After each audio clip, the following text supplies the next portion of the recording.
महाराष्ट्र राज्य परिचर्या व पारावैद्यकीय शिक्षण मंडळ मुंबई जनरल नर्सिंग मिडवायफरी परीक्षा एक जे नेमका एक्झाम पेपर आहे तो बायोसायन्सचा. त्याच्यात सब्जेक्ट आहेत ॲनाटॉमी आणि फिजिओलॉजी अँड मायक्रोबायोलॉजी असे 2 सब्जेक्ट मिळून हा पहिला पेपर घेतला जातो. त्यातील योग्य शब्द निवडून वाक्य पूर्ण करा. CSF द्रवाची निर्मिती कोरोइड फ्लेक्सेसमधून होत असते. 2. हृदयाला शुद्ध रक्ताचा पुरवठा हा कोरोनरी धमनीतून होतो. 3. स्वादुपिंड रसात ट्रिप्सिन हे पाचक द्रव्य आहे. 4. लाल रक्तपेशी अस्थमगजमध्ये तयार होतो. अस्थमगज म्हणजे बोन मॅरो, याच्यात लाल RBC तयार होतात. ऑप्टिक नर्व दृष्टी हे ज्ञान होते. योग्य जोड्या जुळवा. इंद्रियक सर्वदक सर्परेक, पियुष ग्रंथी, शरीराची आकृती संबंध स्केलेटन, हाडांची सांगडा, फायब्रोजेन, रक्त कुटण्याची क्रियाला फायब्रोजेन म्हणतात. आंत्रपुच्छ उजवल्या कोशाला आंत्रपुच्छ असे म्हणतात. पित्त म्हणजे असिग्न पदार्थाचे पवन. खालील विधाने चुकी बरोबर ते लिहा. मायोमेट्रियम हा गर्भाशय मध्य जाडर असा स्नायूचा थर आहे. बरोबर. केंद्रक हा पेशीचा पॉवर हाऊस आहे. केंद्रक म्हणजे न्यूक्लियस हा पेशीचा पॉवर हाऊस नाही आहे, तर त्याचा पेशीचा पॉवर हाऊस हा मायटोकॉन्ड्रिया आहे. त्याचा हा आन्सर चुकीचा आहे. 3. रक्तगट AB हा एकमेव रक्तदाता गट आहे. चूक, कारण रक्तदाता हा O पॉझिटिव्ह आहे. श्वासाचा प्रत्येक चक्रात साधारण टायटल व्हॉल्यूम 100 मिलीलिटर असते. चूक, कारण श्वासाच्या प्रत्येक चक्राचे साधारण टायटल व्हॉल्यूम हा 500 ml असते.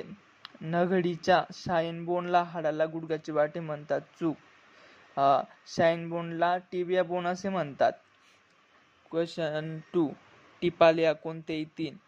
हे दरवर्षी प्रश्न कोणते रिपीट होत असतात. त्याच्यातील इम्पोर्टर मासिक पाळी, पेशीच्या रचना व कार्य, पोर्टर रक्तभिसरण, पाठीची कणाची कार्य, स्वादुपिंडाची रचना व कार्य. खालील प्रश्नाची उत्तरे लिहा. कटरीच्या हाडाची आकृती काढून भागांची नावे द्या. श्वसन संस्थेची आकृती काढून व भागांना नावे द्या. 3. सेरेब्रमची आकृती काढून भागाचे स्पष्टीकरण करा. प्रश्न 4. खालील प्रश्नाची उत्तरे लिहा. याच्यात कसं असतं किंवा कशाला दिलं जर तुम्हाला हे 3 आले तर याच्यातले 3च लिहायचे, याच्यातलं नाही लिहायचं. जर याच्यातले 3 आले तर याच्यातले 3 लिहायचं.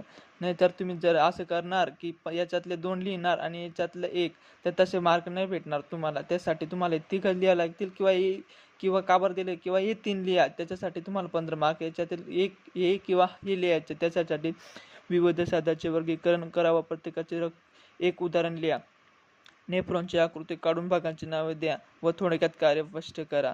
डोळ्याच्या उपाच्छेदांची आकृती काढा व भागाला नावे द्या. किंवा मांडीच्या हाडाची आकृती काढून विविध भागांना नावे द्या. मांडीचे हाड म्हणजे फ्युमर बोन. श्वसन क्रियेची स्वस्तर माहिती लिहा. कार्बोहायड्रेट्स चयापचयबद्दल लिहा. क्वेश्चन 5. खालील प्रश्नाची उत्तरे लिहा. निर्जंतुकांची व्याख्या व निर्जंतुकीकरणाची एका पद्धती थोडक्यात वर्णन करा. 5 मार्काला आहे. तुम्हाला फक्त निर्जंतुकीकरण कसं करण्यासाठी करतात ते तुम्हाला लिहायचं आहे. 1. जंतू संसर्ग म्हणजे काय, तो 2 मार्काला क्वेश्चन विचारला आहे. जंतू संसर्गामुळे रोग प्रकार होण्याची पद्धतीविषयी माहिती लिहा. 3 मार्काला आहे. आणि सर्वव्यापक दक्षतेविषयी युनिव्हर्सल फ्रिक्शन माहिती लिहा.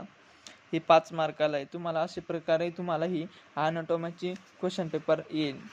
म्हणजे याच्यातले रिपीट झालेले क्वेश्चन मी लिहिलेले आहेत ते आहे मासिक पाळी चक्र हा भरपूरदा रिपीट झालेले. मी 2008 ते 2019 पर्यंतचे क्वेश्चन पेपर बघितला. हा क्वेश्चन येतोच म्हणजे येतो. त्यासाठी तुम्हाला हे रिव्हिजन करावं लागणार आहे. ठीक आहे, बाय स्टुडंट.